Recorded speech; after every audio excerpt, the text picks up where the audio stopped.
दोस्तों, मोटापा आज एक अभिशाप साबित होता जा रहा है, जो न केवल आपके शरीर को बेडौल व सुस्त करता है, बल्कि कई गंभीर बीमारियां जैसे कि बीपी, शुगर और हार्ट जैसी गंभीर बीमारियों का कारण भी कहीं न कहीं ये बन रहा है।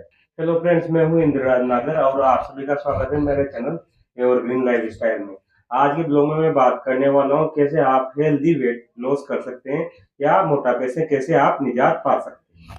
आज के इस ब्लॉग में मैं आपको वजन घटाने से related A to Z information share करने वाला हूं और साथ ही लाइव मेरा वजन घटा के भी मैं दिखाने वाला हूं। यदि आप भी वजन घटाना चाहते हैं तो इस ब्लॉग को पूरा देखिए, आपको यकीन मानिए आपको इससे काफी ज्यादा हेल्प मिलने वाली है और आप 100% मोटापे से मुक्ति पा सकते हैं। मोटापा कम करने का मैकेनिज्म कैसे काम करता है और मोटापा कम करने के लिए मेडिकल साइंस में क्या क्या तरीके अपनाए जाते हैं, साथ ही उनमें से कौन सा बेस्ट तरीका एप्लीकेबल होने वाला है, इसके बारे में भी मैं इसमें बात करने वाला हूं। दोस्तों, ये कैसे डिसाइड किया जा सकता है कि आप अंडरवेट है या ओवरवेट है? तो इसके लिए एक फॉर्मूला है जिसको बोलते हैं बीएमआई। इसमें आपका बॉडी मास इंडेक्स का एक स्कोर आता है, उसी के हिसाब से डिसाइड किया जाता है कि आप अंडरवेट है या ओवरवेट है। इसमें तीन पैरामीटर काम करते हैं, जिसमें पहला है आपका वेट, आपकी हाइट और साथ में एज। इन तीनों को मिला के और एक स्कोर जनरेट होता है, उसी से डिसाइड किया जाता है कि आप अंडरवेट है या ओवरवेट है। तो आज मैं मेरा बीएमआई स्कोर निकालने जा रहा हूँ। इसमें सबसे पहले तो मैं मेरा वेट देखने जा रहा हूँ कि मेरा वेट कितना है।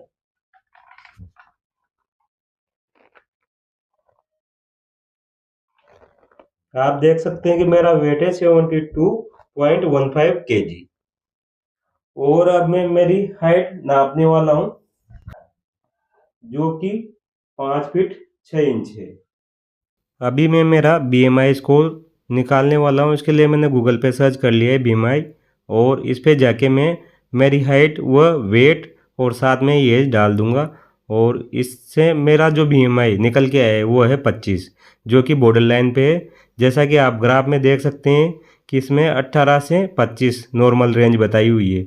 मेरा जो बीएमआई निकल के आया है वो 25 है, तो यह मोटापे की तरफ हल्का सा इंडिकेट कर रहा है। इसी को मैं कम करने वाला हूँ।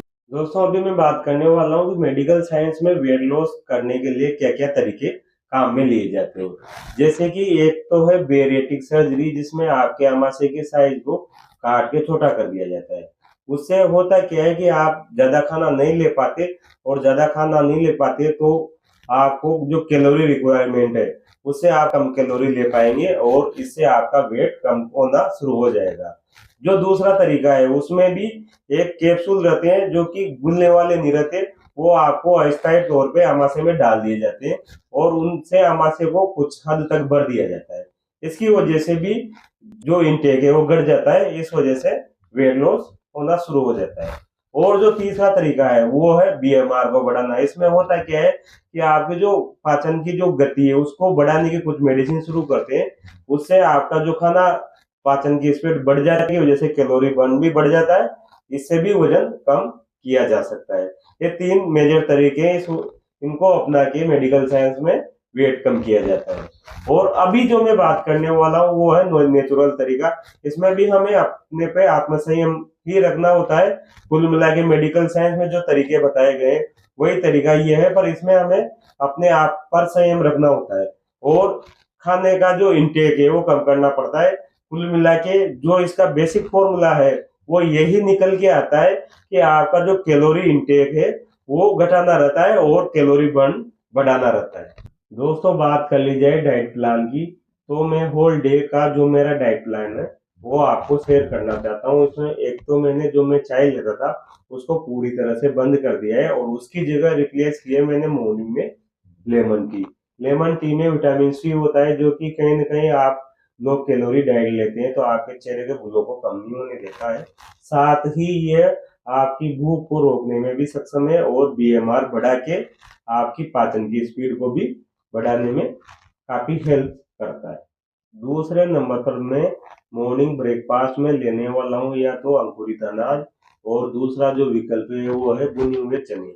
ये क्या है, रिच प्रोटीन सोर्स होते हैं, और साथ में हाई फाइबर व विटामिन के भी अच्छे सोर्स होते हैं। चने या फिर अंकुरित अनाज लेने के पीछे जो लॉजिक है वो ये है कि यदि हम खाने में डाइटिंग करते हैं तो खाने में हमें जो हमारे एनर्जी के 3 सोर्स है, प्रोटीन, फैट और कार्बोहाइड्रेट, उनमें से प्रोटीन का रेशो थोड़ा सा बढ़ा के रखना है और फैट व कार्बोहाइड्रेट का रेशो कम करके रखना है। इससे हमें ये बेनिफिट होने वाला है क्योंकि हम लो कैलोरी डाइट लेते हैं तो इसमें कहीं ना कहीं हमारी जो बॉडी की फैट लॉस होती है तो उसमें हमारी मसल को ये प्रोटीन प्रोटेक्ट करता है और मसल लॉस नहीं होने देता। इसके साथ ही हमें डेली के कम से कम 10,000 फुट स्टेप चलना रहता है, उसमें से 5,000 फुट स्टेप के समथिंग हमें रनिंग या थोड़ी हार्ड एक्सरसाइज करनी रहती है।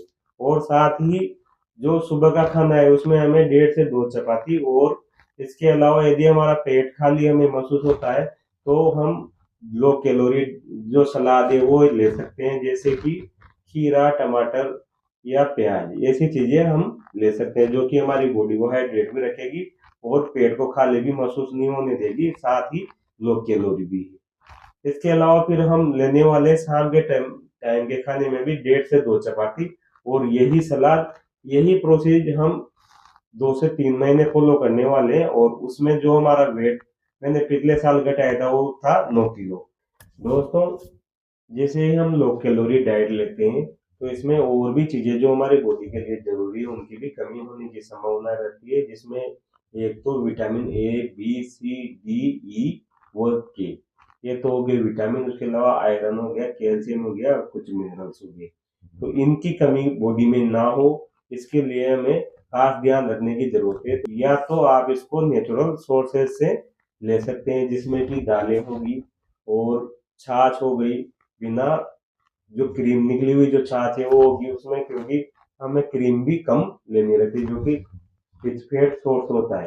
तो इन चीजों को हमें अवॉइड करना है, और साथ में ही हम एक कोई सी भी जो ये सोर्स है इनकी हम एक सप्लीमेंट्री टेबलेट वगैरह अपने एक्सपर्ट के सलाह से ले सकते हैं ताकि आप वेट लॉस तो करें, बाकी आपके शरीर में जो भी न्यूट्रिशन है उनकी कमी ना हो। साथ ही अब मैं 15 दिन तक यही प्रोसीजर फॉलो करने वाला हूँ और 15 दिन बाद में मैं रिव्यू करने वाला हूँ कि मैंने कितना वेट कम किया है।